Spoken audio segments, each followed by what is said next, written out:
ในปัจจุบันเวียดนามจะบรรจุภาษาลาวเข้าในหลักสูตรของกระทรวงศึกษาธิการของเวียดนามและจะมีการสอนในชั้นมัธยมปลาย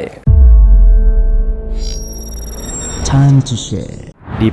ผลิตภัณฑ์ปกป้องตับจากเครื่องดื่มแอลกอฮอล์สวัสดีท่านผู้ชมกลับมาพบกับรายการ Time to Share สำหรับหัวข้อที่เราอยากจะนำเสนอในมื้อนี้ก็คือเกี่ยวข้องกับเรื่องของข่าวที่เกิดขึ้นในโลกโซเชียลที่ก่อนหน้านี้ก็คือเวียดนามจะมีการบรรจุภาษาลาวเข้าในหลักสูตรของกระทรวงศึกษาธิการของเวียดนามในการสิทธิ์สอนนักเรียนในชั้นมัธยมปลายซึ่งว่าตอนนี้ถือว่าเป็นข่าวจริงแล้วเพราะว่าข่าวจากช่องของทางการก็คือข่าวจากเพจลาวยุทธเรดิโอที่ว่าเพิ่นได้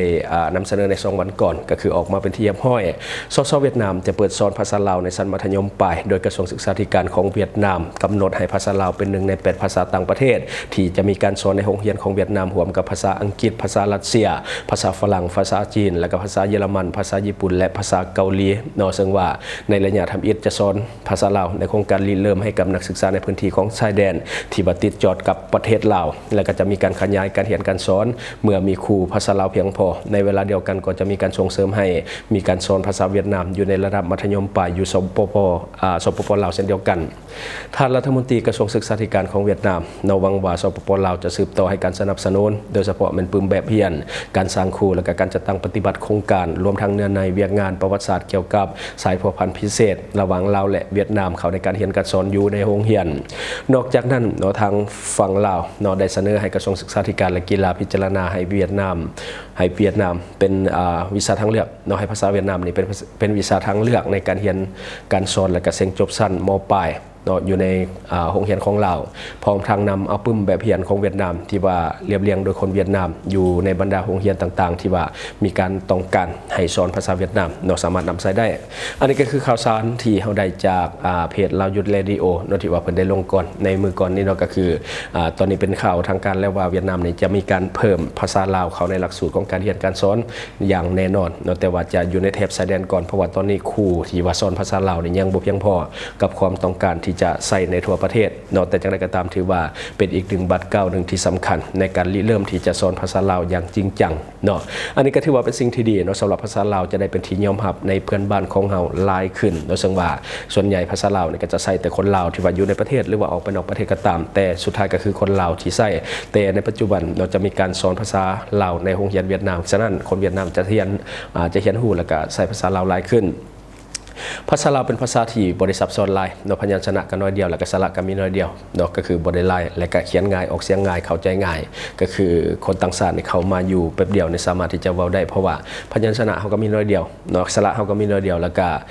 เอาคำเก่านี่แหละวนไปวนมาเอาคำนี้ซับกับคำนั้นเอาคำนั้นซับกับคำนี้ก็ได้ซับใหม่ขึ้นมาเรื่อยๆคือลาวและเวียดนามเป็นประเทศที่มีภาษาแตกต่างกันสุดขั้วแล้วก็แทบจะบริใกล้เคียงกันแม้แต่น้อยเดียว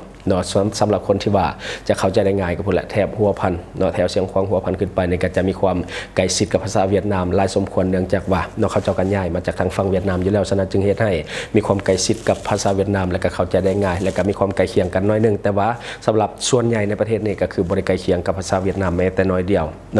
คือลาวและเวียดนามเป็นประเทศที่มีภาษาแตกต่างจริงแต่ว่ามีชายแดนติดจอดกันตั้งแต่เหนือจนฮอดใต้ยาวเหยียดฉะนั้นจึงมีความสำคัญต้องได้เรียนภาษาของกันและกันเพราะว่าในแถบชายแดนฝั่งลาวก็ข้ามไปเวียดนามก็ข้ามมาทางฝั่งลาวแลกเปลี่ยนความสัมพันธ์กันแบบนี้ก็จึงจำเป็นในเรื่องของภาษา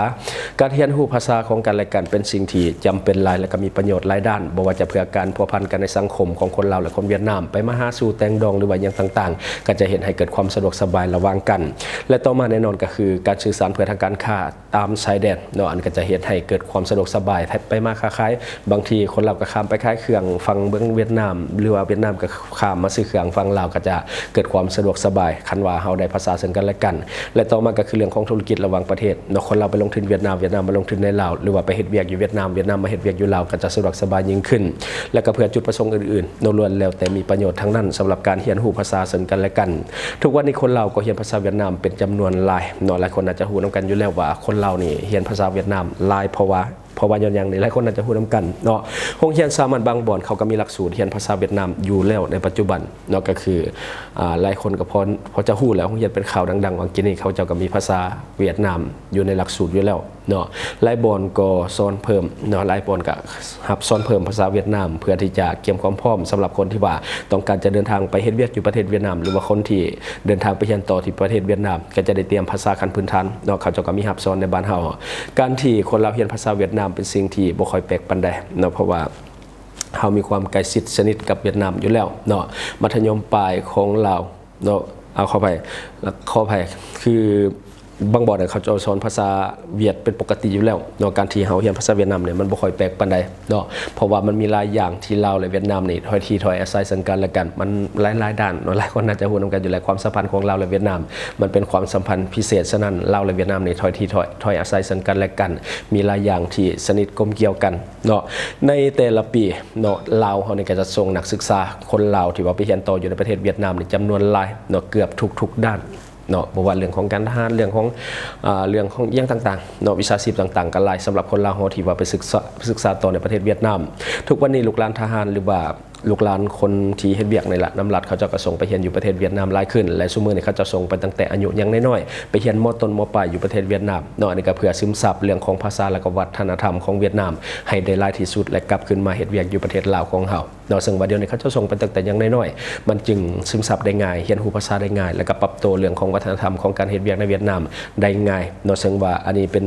นความหวังของคนลาวเนาะในการที่จะไปเรียนรู้ภาษาต่างประเทศไปเรียนรู้เรื่องของการพัฒนาทักษะเรื่องของฝีมือต่างๆและกลับมาพัฒนาประเทศเฮาเนาะอันนี้ก็คือสิ่งที่มันเกิดขึ้นจริงในปัจจุบันถ้าว่าคนเวียดนามได้ภาษาลาวเนาะคนลาวได้ภาษาเวียดนามความสัมพันธ์ลาวเวียดนามจะแน่นแฟ้นยิ่งขึ้นซึ่งเมื่อนี้สิ่งที่มันเป็นอุปสรรคคือคนลาวและคนเวียดนามบ่เข้าใจกันเนาะส่วนใหญ่ก็คือเปอร์เซ็นต์ส่วนใหญ่ก็คือบ่เข้าใจกันบ่แปลกเลยว่าเป็นยังสื่อทางเวียดนามบ่ว่าจะเป็นโทรภาพบ่ว่าจะเป็นสื่อออนไลน์บ่ค่อยเป็นที่นิยมในประเทศลาวปานใดเนื่องจากว่าคนลาวบ่เข้าใจภาษาเวียดนามและก็วัฒนธรรมหลายอย่างมันบ่ค่อยตรงกันปานใดจึงเฮ็ดให้บ่ค่อยได้รับความนิยมสำหรั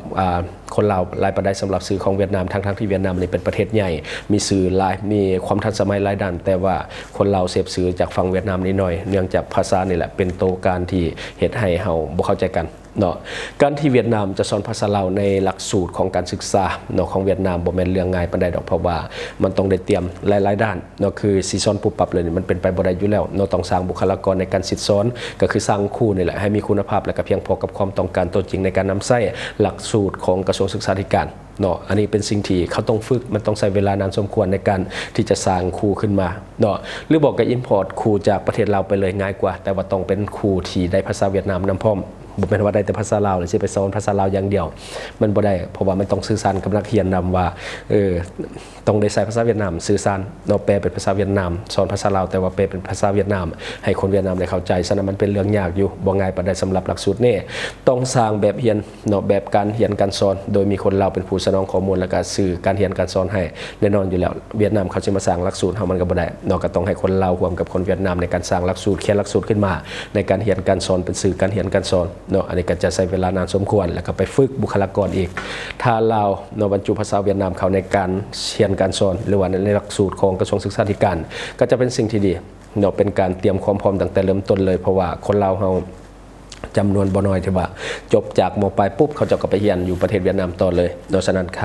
้าว่าในโรงเรียนเนาะมีการสอนภาษาเวียดนามตั้งแต่เริ่มต้นนี่ก็จะเห็นให้สะดวกสบายในการที่ว่าจบมาแล้วสามารถที่จะไปต่อได้เลยโดยที่ว่าเฮาบ่ต้องไปเกี่ยมอยู่ประเทศเขาอีก1ปีเนาะแบบช่วงที่ผ่านมานี่ต้องได้เกี่ยม1ปี2ปีถ้าว่าเฮาได้ไว้ก็จะเริ่มเรียนได้เลยเนาะมันก็จะสบายขึ้นมันส่งผลดีในอนาคตด้วยเนาะสำหรับการเรียนรู้ภาษาของกันและกันเนาะการเคลื่อนย้ายแรงงานระหว่างประเทศที่จะเกิดขึ้นในอนาคตนี่มันก็จะง่ายตัวอย่างคนเวียดนามอยากมาเฮ็ดเวียกอยู่ลาวคนลาวอยากไปเฮ็ดเวียกอยู่เวียดนามถ้าเฮาได้เรื่องของภาษาของกันและกันมันก็จะง่ายขึ้นเนาะซึ่งว่ามันบ่แน่ดอกในอนาคตอันไกลนี่บุคลากรจากเวียดนามอาจจะเข้ามาเฮ็ดเวียกในลาวเพิ่มขึ้นก็ได้เพราะว่าคนลาวเฮานี่ไปเป็นแรงงานอยู่ต่างประเทศเดี๋ยวนี้ลาวเฮาเองก็ขาดบุคลากรยิ่งในปัจจุบันเด็กน้อยนักเรียนเขาจะบ่เรียนต่อมันก็จะเฮ็ดให้ลาวเฮานี่ขาดบุคลากรที่มีคุณภาพขาดทักษะขาดสกิลในการเฮ็ดเวียกในอนาคตเนาะฉะนั้นจึงมีความต้องการอยากได้บุคลากรที่มีคุณภาพถ้าว่าคนเวียดนามสามารถที่จะเฮ็ด เว่าภาษาลาวได้สื่อสารภาษาลาวได้เขียนอหยังต่างๆภาษาลาวได้เขาอาจจะมาแทนคนลาวเฮาก็ได้เนาะถ้าว่าเฮาเองบ่ได้เรียนแบบนี้แล้วพากันไปเป็นแรงงานอยู่ต่างประเทศจนมื้อหนึ่งเฮาเองขาดแคลนแรงงานจำเป็นต้องได้นำเข้าแรงงานที่ว่าบุคลากรที่มีคุณภาพจากต่างประเทศก็น่าจะเป็นคนเวียดนามนี่แหละที่เขามาก่อนเนาะเพราะว่าเฮามีความใกล้ชิดสนิทสนมกันหลายกว่าฉะนั้นเนาะอยากให้ทุกคนนี่ต้องเตรียมรับมือแล้วก็เรียนรู้แล้วก็ศึกษาไว้เนาะเตรียมรับมือกับการเปลี่ยนแปลงในอนาคตที่ว่ามันอาจจะเกิดขึ้นถ้าว่าคนลาวเฮาบ่เรียนแน่นอนแหละบุคลากรที่มีคุณภาพนี่นับวันจะหายากยิ่งขึ้นเนาะแล้วก็จะเห็นให้ต่างชาติเข้ามาแทนเฮาถ้าว่ามื้อนึงเฮาขาดแคลนแรงงานแท้ๆเนาะอันนี้ก็คือเรื่องที่เฮาเก็บมาเล่าสู่ฟังนะหวังว่าท่านจะได้รับสาระดีๆสำหรับท่านที่ว่าเบิ่งรายการเฮาอยู่คิดเห็นจะได้กับสิ่งที่ว่าเฮานำเสนอไปก็อย่าลืมฝากไว้ภายใต้คอมเมนต์ของเฮาเลยครับเจ้าจะเข้าไปอ่านด้วยตนเองแล้วก็ขอฝากสำหรับท่านด้วยที่ว่ามีพฤติกรรมเสี่ยงเรื่องของการกินดิบกินแดงหรือว่าดื่มเหล้าดื่มเบียร์ตื่นเช้ามาแล้วมีอาการเมาค้างแนะนำเลยตัวนี้เป็นยาแก้เมาค้างซันดีและก็แก้เรื่องของอาการอ่อนเพลียเมื่อยล้าจากการดื่มเหล้าดื่มเบียร์หรือว่านอนดึกก็ดีเนาะตัวนี้แก้อาการเมาค้างได้ดีแล้วก็ปกป้องตับในเวลาเดียวกันปกป้องตับจากฤทธิ์แอลกอฮอล์ปกป้องตับจากเชื้อโรคต่างๆที่มาจากอาหารดิบเพราะว่าคนเราเฮานี่กินอาหารดิบแล้วก็ยังมาดื่มเหล้าดื่มเบียร์นอกจากนั้นล้วนแล้วแต่เป็นการทำลายตับโดยกงอย่าลืมปกป้องตับของท่านด้วยผลิตภัณฑ์ D+ ของเฮาเพราะว่าการปกป้องตับนี่มันง่ายแต่ว่าการปัวตับนี่มันยากขอฝากเนาะสำหรับคนเราในปัจจุบันเงินกีบยังอ่อนค่าอยากให้ทุกคนช่วยกันพยุงค่าเงินกีบให้กลับมาแข็งค่าดังเดิมและก็อย่าลืมส่งเสริมสินค้าที่เป็นของคนลาวที่ผลิตภายในลาวเพื่อลดพรการนำเข้าสินค้าที่บ่จำเป็นจากต่างประเทศและสำหรับท่านที่ว่าเบิ่งรายการเฮาอยู่ถ้าคิดว่ารายการของเฮามีสาระหรือว่ามีประโยชน์อยากส่งเสริมอยากซัพพอร์ตอยากจะให้กำลังใจทีมงานของพวกเฮาก็อย่าลืมกดติดตามช่องเพราะว่าการกดติดตามช่องถือเป็นช่องทางเดียวแท้ๆที่จะเฮ็ดให้ทีมงานของเฮามีรายได้และก็มีกำลังใจในการผลิตคอนเทนต์ดีๆแบบนี้ให้ท่านได้ชมเรื่อยๆอย่าลืมให้กำลังใจทีมงานของพวกเฮาโดยการกดติดตามช่องขอขอบใจบริษัทเพชรสุขมิไซเจริญทรัพย์จำกัดผู้เดียวบริการก่อสร้างครบวงจรหับสำรวจพื้นที่ก่อสร้างและให้คำปรึกษาโครงการหับออกแบบโครงการต่างๆทั้งแบบ 2D และ 3D การบริการคิดไล่และการประเมินโครงการก่อสร้างหับเป็นที่ปรึกษาโครงการก่อสร้างต่างๆสำหรับท่านใดที่สนใจอยากใช้บริการกับบริษัทเพชรสุขมิไซเจริญทรัพย์จำกัดผู้เดียวสามารถติดต่อที่เบอร์ 02055662255 หรือ 02077776451 หรือท่านจะเข้าไปเบิ่งผลงานที่ผ่านมาของบริษัทพวกเฮาได้ที่แฟนเพจบริษัท PSMC จำกัดสนใจโฆษณาประชาสัมพันธ์ธุรกิจและผลิตภัณฑ์ของท่านผ่านรายการของเฮาสนใจติดต่อตามข้อมูลที่ขึ้นหน้าจอในปัจจุบันได้เลย